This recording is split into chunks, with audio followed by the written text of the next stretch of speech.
Welcome back. She has gone from fighting for freedom in Iraq and Afghanistan, and now she's fighting for a job on Capitol Hill. Colonel Martha McSally, the first woman to fly fighter jets in combat for the U.S. Air Force, now running to fill Gabrielle Gifford's vacated congressional seat. And the colonel joins us from Tucson. Good morning to you. Good morning. It's an honor to have the first American woman to fly in combat. Congratulations and thank you. Thank you, sir. All right. You've had such a great career. Why do you want to go to Congress? Well, I'm a public servant at heart, Steve, and when I see things that are messed up, I fix them. And right now, I've been overseas teaching senior government officials from all over the world, helping them transition to democracy and seeing what their economic problems are and realizing that we got some messed up things going on at home. I feel very convicted to come home and help our own government and lead them and represent the people of this district in a very critical time. What's your number one focus? I mean, you're talking about things screwed up in Washington. That's an understatement. What's the number one thing you'd like to fix? Well, we absolutely need leadership in Washington. We need someone who's going to stand up for what's right. And I have a record of doing that, whether it was filing a lawsuit against the Pentagon over having to wear the Muslim garb in Saudi Arabia or taking my squadron into combat. We have got to get our debt under control. We have got to stop the intrusion that's coming from the East and the federal government.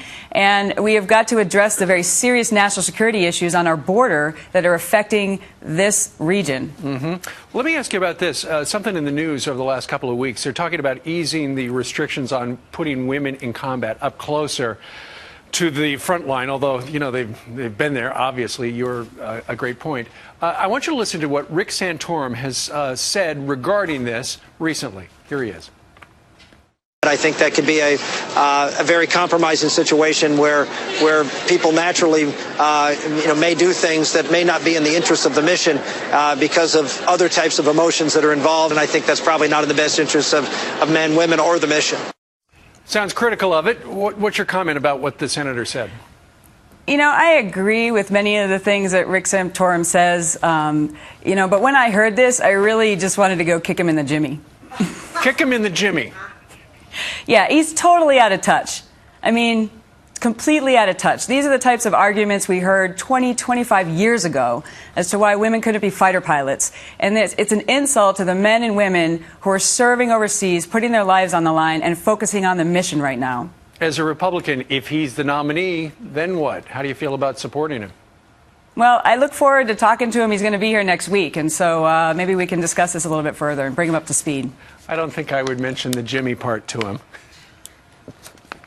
Yeah, I guess not. All right. Before we go, just one other, you talked about how leadership is one of the things that is failing in Washington, D.C. And what makes you uniquely qualified to bring some leadership representing that particular congressional district? Sure. I've been serving my country for 27 and a half years. Again, I've commanded in combat. I've worked on Capitol Hill for Senator Kyle for a year. And I personally shepherded legislation through Congress to overturn the military's policy, making our women wear the Muslim garb. So we need leadership right now. We need someone who's going to stand up for what's right, have the moral courage to do the right thing instead of just going along to get along. And I bring that leadership and that moral courage and that experience. All right. Colonel Martha McSally, we thank you very much for joining us. Hey, can I just throw one more thing in there before we go? Yeah. Hey, this is national important race. I need your help. Please go to McSallyforcongress.com and hit the big donate button. We got to win this thing. All right. Colonel, thank you very much for your service and being with us here on Fox and Friends.